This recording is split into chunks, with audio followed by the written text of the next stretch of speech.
I like my president to be like my daddy and my governor to be like my mommy. And I want a strong president who's gonna take care of things, but I want my governor to be warm and a real human and understanding. Why would somebody vote for Donald Trump in 2024 and then just 1 year later vote for Abigail Spanberger or Mikey Sherrill? It's a simple question with a nuanced answer. It's far from being just about affordability or merely about opposing President Trump. A big part of it was liking the candidates who won and really disliking the candidates who lost. For most of our respondents, 7 in Virginia and 7 in New Jersey, the governor's race was not a lesser of two evils contest. Here's what Virginia voters, all of whom are independents, said about Abigail Spanberger. There were several occasions where her and her staff resolved issues for me and my family, but also since she was my congresswoman, I was aware of her track record, and she was the closest thing to what you can call a moderate nowadays. She worked across the aisle. She wasn't an extremist. I would just have to say her political views were in a line to what I was going for when it came to education, when it came to healthcare benefits. And she just altogether had a good representation, good background. Abigail has just common sense and very moderate. And she likes to strengthen the economy, and she also supports women's choice. Here's how they compared Spanberger to her opponent, Earl Sears. She had good, reasonable views for the common people, and Winston Merrill Sears just seemed to be an extremist who actually just kept defining herself in comparison to others than rather what she stood for. I think Spanberger was the more sensible, politician of the two. Earl Sears seems kind of like kooky.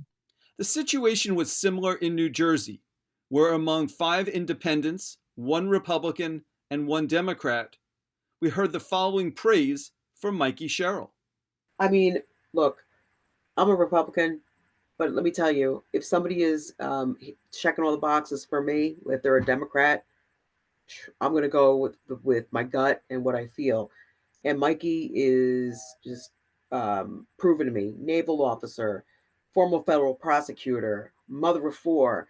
Like, she's tough, but she's like the quiet storm. Like, she'll get things done. I voted for her because of her veteran status, because being in the Hmm. military, when you have a job that needs to get done, you get it done. You make sure you Right. find a way to do it. And that's what I liked about her. I felt that she was more down to earth. I mean, considering her background, she was like a pilot, and it's a strong background for a woman, especially. Big part of it for me was that she was going to put the state of emergency on the utility increase, which was a big, I don't know, it just hit home for me personally, because that's been a big burden for us as a family. And it's just, I feel like if she's targeting that, which is really a big issue within the state, I think she's going to really target and stay on top of other big issues within the state. And several were critical of her opponent, Jack Ciattarelli. He comes across as a phony. He comes across as a person that says the right things because he's in the moment. And he reminds me of all the other politicians that say the right things and then end up turning the tables on people the moment that they get into office. Ciattarelli, and it reminded me of Murphy, both being like, good old boy politicians. It seemed like most of Ciattarelli's platform was talking about Trump. I wanted to better understand the paradox of their voting patterns, so I put this question directly to them. Someone listening to this conversation might wonder how you could go from voting for Trump in 2024 to voting for Mikey Sherrill just 1 year later. Who can explain this shift to me? It's kind of a testament to how, I guess, trust was lost over the year. Whereas, I voted for him back in 24. Now a year later, I feeling let down. I wanted to be a little more logical in my approach and vote for someone who I felt would benefit, me more. I was trying to use my vote in a way that I thought had value, and I don't think it had any value. And I'm not going to make that mistake again. I feel like we've been in a vicious cycle. We're stuck with these two political parties, and until something breaks through, we're just going to keep bouncing from one party to the other because they both kind of suck. For most of these voters, President Trump was not the dominant figure in their state's gubernatorial races. Only 2 of the 14 said they voted for the Democratic candidate in order to protest President Trump's actions. 4 others said they voted for the Democratic candidate to set their state on a different path from Trump's, but not out of protest. The other 8 were squarely focused on the 2 candidates in their states and not on the president. Just to be clear, it's not that President Trump isn't a political factor in their lives. He is. And in fact, 10 of the 14 disapprove of his performance in office so far this year. It's just that these feelings about him registered only modestly in this year's gubernatorial races. So what do those who disapprove of his job performance actually say about it? Basically, just because of the average person in America, I don't think that they're being catered to. I think it's a big difference now with middle class and higher class. And I know one of the biggest things that has an effect to people that I know is healthcare, especially with Medicaid as well, with there being cuts to Medicaid. I have a close family member that's like on insulin, and just from cuts that has been done, she can't get a certain insulin anymore. He's focused more on like these big tech companies and stuff that seem to have his ear, especially his reversal on like H-1B visas. By increasing the tariff, every average Americans have to spend more money and increase the price goes up, increases inflation. The effect on, again, the everyday person as well as the issues of rule of law. It's January 6th, pulling a China shop all over again with the way he's weaponizing the government against his political opponents. Raiding and the ICE agents coming for people who do have documents rather than the undocumented. I feel like he's using the wrong resources towards immigrants, people that are here illegally. I feel like he should be focusing on bigger issues at the moment than that. I feel like there's too much going on. People are too scared. He's putting too many cops out in places. They're raiding places. Like, I don't think that should be priority at the moment. I feel that he needs to push Congress more than he's been doing. Congress, for some odd reason, seems to be the brake on things that he needs to do. And his party really isn't pushing for the agenda that he displayed during his presidency campaign. It doesn't look like his agenda is consistent enough. I think he's vindictive, and his economic policies are ridiculous and stupid. Okay.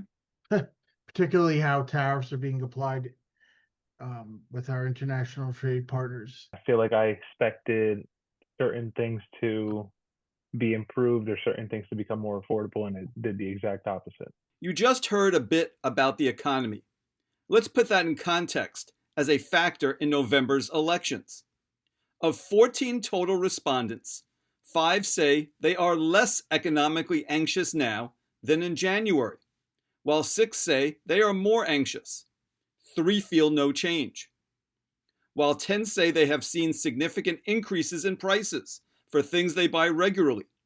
8 say Joe Biden is more responsible for the state of the current economy than Donald Trump is.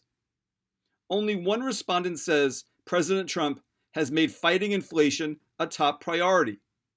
But when I asked the rest of them how they felt about that, New Jersey voters said things like this. Well, he's got other issues that are more important, like national security. The sitting president is never directly responsible for the economic issues that he inherits.